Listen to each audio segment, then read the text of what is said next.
சிறகடிக்க ஆசை upcoming episode. நான் இப்போ தான் புதுசாக வீடியோ போட்டுட்ருக்கேன். வீடியோ பார்க்குறவங்க மறக்காமல் என்னோட இந்த புது சேனலுக்கு ஆதரவு கொடுத்து சப்ஸ்கிரைப் பண்ணுங்கள். அது எனக்கு ரொம்பவே ஹெல்ப்ஃபுல்லாக இருக்கும். வீடியோ இன்ட்ரெஸ்டிங்காக இருக்கணும்னு சொல்லிட்டு நடுவில் பார்த்தீங்கன்னா ஒரு விடுகதை கேட்டிருப்பேன். அந்த விடுகதையை பார்த்தோன்னே யார் ஆன்சர் கண்டுபிடிச்சிங்கன்னு கமெண்ட் பண்ணுங்கள். ஆன்சர் தெரியாதவங்க வீடியோ கடைசியில் பார்த்து தெரிஞ்சுக்கோங்க. ரேகா பார்த்தீங்கன்னா அவங்க அப்பா அம்மா கல்யாணத்தில் இல்லாத நினச்சி ரொம்பவே ஃபீல் பண்ணிகிட்ருப்பாங்க, அழுதுட்ருப்பாங்க. உடனே மீனா பார்த்தீங்கன்னா எதுக்கு ரேகா அழுறீங்க அப்படின்ற மாதிரி கேட்குறாங்க. இல்லை, நான் சின்ன வயசில் இருக்கும்போது 7 வயசாக இருக்கும்போது எங்கள் அப்பா அம்மாவும் பிரிஞ்சுட்டாங்க. நான் ஃபுல்லாகவே எங்கள் அப்பா கிட்ட தான் வளர்ந்தேன். அம்மாவோட பாசம்னா எனக்கு என்னன்னே தெரியாது. அவங்க என் கூட இருந்ததில்லை. ஆனால் என் கல்யாணத்துலையாவது அவங்க 2 பேரும் என் கூட இருந்து எல்லாமே பண்ணுவாங்கன்னு நான் நினச்சேன். ஆனால் இப்படி நடக்கும் நான் எதிர்பார்க்கல அப்படின்ற மாதிரி ரொம்ப ஃபீல் பண்ணி பேசுகிறாங்க. உடனே முத்து மீனாலாம் பார்த்தீங்கன்னா அதெல்லாம் ஒன்றும் இல்லை, அழாதீங்க, கொஞ்ச நாள் போக போக சரியாயிடும், அவங்களே வந்து உங்களை வந்து ஏற்றுக்குவாங்க அப்படின்றாங்க. முத்துவம் பார்த்தீங்கன்னா உங்களுக்குலாம் ஒரு குழந்தெல்லாம் பிறந்துச்சுன்னா அந்த பெற்றவங்களோட கோவம்லாம் எங்கே போகும்னே தெரியாது, அவங்களே உங்களை கண்டிப்பாக ஏற்றுக்குவாங்க, அதை நினச்சி நீங்கள் அழாதீங்க அப்படின்றாங்க. உடனே ஸ்ருதி பார்த்தீங்கன்னா அழுதுகிட்டே இருந்தீங்கன்னா உங்களோட மேக்கப்லாம் போயிடும், அப்புறம் திருப்பி ஃபஸ்ட்லேருந்து மேக்கப் போடணும், அப்புறம் உங்கள் கல்யாணத்துக்கு லேட் ஆகிடும் அப்படின்னு சொல்லி கிண்டல் பண்ணுறாங்க. உடனே சீதாவும் பார்த்தீங்கன்னா அழாதீங்க ரேகா, எல்லாமே சரியாயிடும், நாங்களாம் இருக்கோம்ல அப்படின்னு சொல்கிறாங்க. அதுக்கப்புறம் பார்த்தீங்கன்னா மனோஜ் காமிக்கிறாங்க. மனோஜ் அப்புறம் அந்த நியூமராலஜிஸ்ட்டு சக்திவேல், சந்தோஷ் எல்லாரும் பார்த்தீங்கன்னா தேவிகா மேம் வீட்டுக்கு போகிறாங்க, கனகா வீட்டுக்கு போகிறாங்க. ஓகேங்களா. உள்ளே போகும்போதே பார்த்தீங்கன்னா காரெல்லாம் ஸ்டாப் பண்ணிவிட்டு வீடெல்லாம் சுற்றி பார்க்குறாங்க. பரவாயில்ல, ரொம்ப பெரிய இடம் தான் அப்படின்ற மாதிரி பார்த்தீங்கன்னா சக்திவேல் சொல்கிறாரு. இவங்களாம் வந்ததை பார்த்துட்டு தேவிகா பார்த்தீங்கன்னா வாங்க வாங்க வாங்க மனோஜ் உள்ளே வாங்க அப்படின்னு சொல்கிறாங்க. நீங்கள் வந்ததில் ரொம்ப சந்தோஷம் அப்படின்னு சொல்லிட்டு உட்கார வைக்கிறாங்க.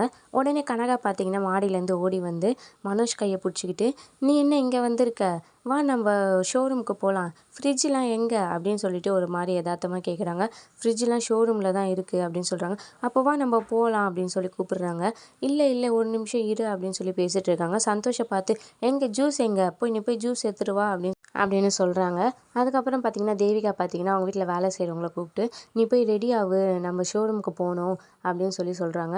அப்படியா, சரி சரி, நான் போய் ரெடி ஆகுறேன் அப்படின்னு சொல்லிட்டு கனகா பார்த்தீங்கன்னா போயிடுறாங்க. அதுக்கப்புறம் பார்த்தீங்கன்னா சொல்லுங்கள் மனோஜ், என்ன இவ்வளோ தூரம் வந்திருக்கீங்க, என்ன விஷயம், நான் சொன்னதில் ஏதாவது முடிவு எடுத்திருக்கீங்களா அப்படின்னு சொல்லி பார்த்தீங்கன்னா தேவிகா கேட்குறாங்க.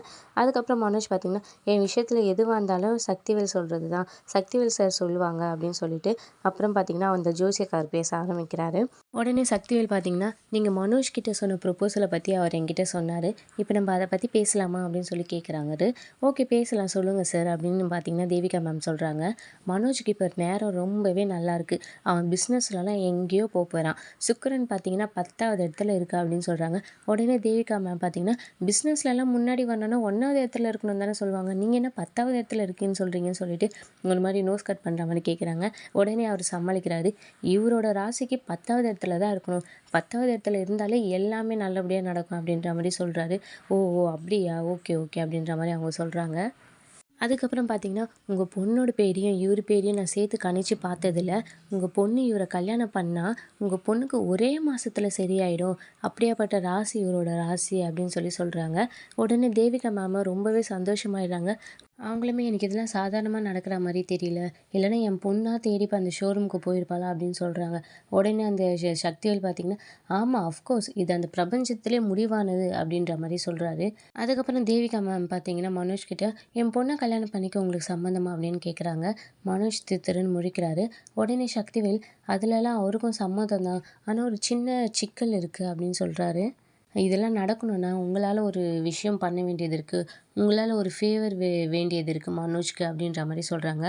அவர் நீங்கள் என்னவா இருந்தாலும் சொல்லுங்கள், என்னால் எந்த அளவுக்கு பண்ண முடியுமோ நான் கண்டிப்பாக பண்ணுறேன், என்னன்னு சொல்லுங்கள் அப்படின்னு சொல்கிறாங்க. உடனே மனோஜை பார்த்து சொல்லுங்கள் மாப்பிள்ளை அப்படின்னு சொல்கிறாங்க. உடனே மனோஜ் பார்த்தீங்கன்னா என் விஷயத்தில் எல்லாம் முடிவு எடுக்கிறதும் இவர் தான், இவரு உங்ககிட்ட சொல்வார் அப்படின்னு சொல்கிறாங்க. நீங்களே சொல்லுங்கள் சார் அப்படின்னு சொல்லி சக்திவேலை சொல்கிறாரு. சக்திவேல் பார்த்தீங்கன்னா அவருக்கு ஆல்ரெடி என்னென்ன பிரச்சனை போயிட்டுருக்குன்னு உங்களுக்கு தெரியும், அந்த டிவோர்ஸ் விஷயத்துக்காக தான். அவருக்கு இப்போ டிவோர்ஸ் உடனே வாங்கணுன்னா அவருக்கு ஒரு 10 லட்ச ரூபா தேவைப்படுது. நீங்கள் ஒரு 10 லட்ச ரூபா கொடுத்தீங்கன்னா அவங்க டிவோர்ஸ் வாங்கிட்டு உங்கள் பொண்ணை தாராளமாக கல்யாணம் பண்ணிப்பார் அப்படின்ற மாதிரி சொல்கிறாங்க. 10 லட்சம் அப்படின்னு சொல்லி யோசிச்சுட்டு ஓகே 10 லட்சம் தானே அதில் என்ன இருக்குது, கொடுத்துட்டா போச்சு. ஆனால் ஒரு விஷயம், இவர் என் பொண்ணு கழுத்தில் தாலி கட்டினா தான் நான் 10 லட்ச ரூபா கொடுப்பேன் அப்படின்னு சொல்கிறாங்க. உடனே அவங்க 3 பேரும் பார்த்தீங்கன்னா திருன்னு முழிக்கிறாங்க. அது எப்படிங்க? ஏன்னா டிவோர்ஸ் வாங்காமல் கல்யாணம் பண்ணுறது லீகல் இல்லைல்ல, இல்லீகல் ஆகிடும்ல அப்படின்ற மாதிரி சொல்கிறாங்க. அதெல்லாம் எனக்கு தெரியாது. என் பொண்ணு கழுத்தில் தாலி கட்டினா அடுத்த நிமிஷமே நான் 10 லட்ச ரூபா தரேன் அப்படின்னு சொல்கிறாங்க. உடனே சக்திவேல் பார்த்தீங்கன்னா யோசிக்கிறாரு. யோசிச்சுட்டு என்ன தான் யோசிக்கிறீங்க அப்படின்னு சொல்லிட்டு தேவிகா மேம் கேட்குறாங்க. இதில் ஒரே ஒரு சொல்யூஷன் தான் இருக்குது. அப்போனா நம்ம என்ன பண்ணோன்னா, யாருக்கும் தெரியாமல் உங்கள் வீட்லேயே நீங்கள் கல்யாணத்தை வச்சுருங்க அப்படின்னு சொல்கிறாங்க. என்னது எங்கள் வீட்லேயேவா? ஆமாம், உங்கள் வீட்டிலே கல்யாணத்தை வைங்க. இப்போதைக்கு யாருக்கும் தெரிய வேணாம். இவர் டைவர்ஸ் வாங்கினதுக்கப்புறம் எல்லாருக்கும் நம்ம சொல்லிக்கலாம், தெரியப்படுத்திக்கலாம் அப்படின்ற மாதிரி பார்த்தீங்கன்னா சக்திவேல் சொல்கிறாரு. தேவிகாவும் ஒரு நிமிஷம் யோசிச்சுட்டு ஓகே எனக்கும் சம்மதம் தான் அப்படின்னு சொல்கிறாங்க. உடனே மனோஜ் கிட்ட உங்களுக்கு சம்மதமா அப்படின்னு கேட்குறாங்க. மனோஜ் திருன்னு முழிக்கிறாரு. அவர்கிட்ட நான் பேசிக்கிறேன். அவருக்கும் இதிலலாம் சம்மதம் தான். நீங்கள் இதற்கான ஏற்பாடெல்லாம் பண்ணுங்கன்னு சக்திவேல் சொல்கிறாரு. அப்போ என்னைக்கு கல்யாணம் வைக்கலாம்னு தேவிகா கேட்குறாங்க. இது மாதிரிலாம் நடக்கும்னு தெரியும். அதனால தான் நான் முன்னாடியே தேதிலாம் கணிச்சு வச்சுருக்கேன். வர 7ஆம் தேதி நம்ம கல்யாணத்தை வச்சுக்கலாம். உங்கள் வீட்டில் யாருக்கும் தெரியாமல் நம்ம கல்யாணம் பண்ணிடலாம் அப்படின்னு சொல்கிறாங்க. தேவிகாவும் ரொம்ப சந்தோஷமாக அப்படியா சரி ஓகே நான் கல்யாணத்துக்கான எல்லா ஏற்பாடும் ஸ்டார்ட் பண்ணிடுறேன் அப்படின்னு சொல்கிறாங்க. இன்றைய விடுகதை. முழு உலகமும் சுற்றி வரும், ஆனால் ஒரு மூலையிலே இருக்கும். அது என்ன? அதுக்கப்புறம் பார்த்தீங்கன்னா சிந்தாமணியை காமிக்கிறாங்க. சிந்தாமணி பார்த்தீங்கன்னா இன்னமும் காரில் போய்க்கிட்டே இருக்காங்க முத்துவோட பாட்டி வீட்டுக்கு கல்யாணத்தை நிறுத்தத்துக்காக. சிந்தாமணி திரும்ப திரும்ப ரேகா கால் பண்ணுறாங்க. ஆனால் ரேகா கால் எடுக்க மாட்டாங்க. காரில் போகும்போது பார்த்தீங்கன்னா திட்டிக்கிட்டே போகிறாங்க. அந்த ஒன்றும் இல்லாதவனை பார்த்து அவள் கல்யாணம் பண்ணிக்க போயிருக்காளே, அவளை கல்யாணம் பண்ண நம்ம குடும்பமான என்னத்துக்கு ஆகுதுன்னு சொல்லிட்டு 2 பேரும் பார்த்தீங்கன்னா புலம்பிக்கிட்டே போகிறாங்க. டிரைவரை சீக்கிரம் போங்க இன்னும் 1/2 hour தான் இருக்குது அப்படின்னு சொல்லிட்டு பார்த்தீங்கன்னா 2 பேரும் காரில் போய்கிட்டே இருக்காங்க. அந்த பக்கம் பார்த்தீங்கன்னா கல்யாணத்துக்கான எல்லா ஏற்பாடுமே நடந்துகிட்டே இருக்குது. அவங்க பாட்டி பார்த்தீங்கன்னா நலங்கு வைக்க வேண்டிய ஏற்பாடு ஸ்டார்ட் பண்ணுங்க அப்படின்ற மாதிரி சொல்கிறாங்க. உடனே பார்த்தீங்கன்னா அண்ணாமலை எதுக்குமா இப்போ நடக்கிற இந்த சூழ்நிலையில் நலங்களா, ஸ்ட்ரைட்டாக முகூர்த்தத்துக்கு போக வேண்டியதானே அப்படின்னு சொல்கிறாங்க. உடனே விஜயா எங்கே சிந்தாமணி வராமல் போயிட போகிறா, கல்யாணத்தை பார்க்காம போயிட போகிறான்ட்டு இந்த நலங்கை நம்ம நடத்தியே ஆகணும்.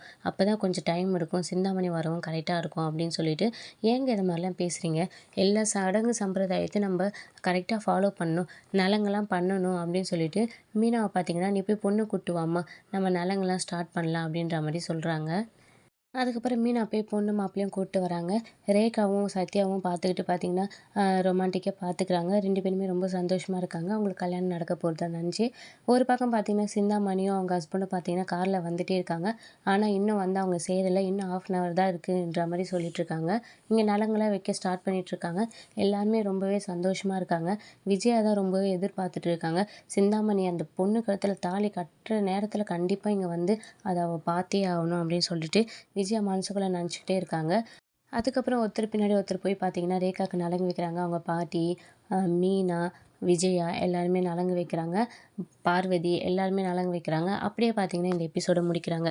இனி அடுத்தடுத்து வரும் விறுவிறுப்புகளும் சுவாரஸ்யங்களும் ஷார்ட் அண்ட் ஸ்வீட்டாக தெரிஞ்சுக்க மறக்காமல் என்னோட இந்த சேனலை பார்த்தீங்கன்னா சப்ஸ்கிரைப் பண்ணுங்கள். என்னோட இந்த புது சேனலுக்கு ஆதரவு கொடுங்க. அது எனக்கு ரொம்பவே ஹெல்ப்ஃபுல்லாக இருக்கும். விடுகதையின் விடை அஞ்சல் தலை.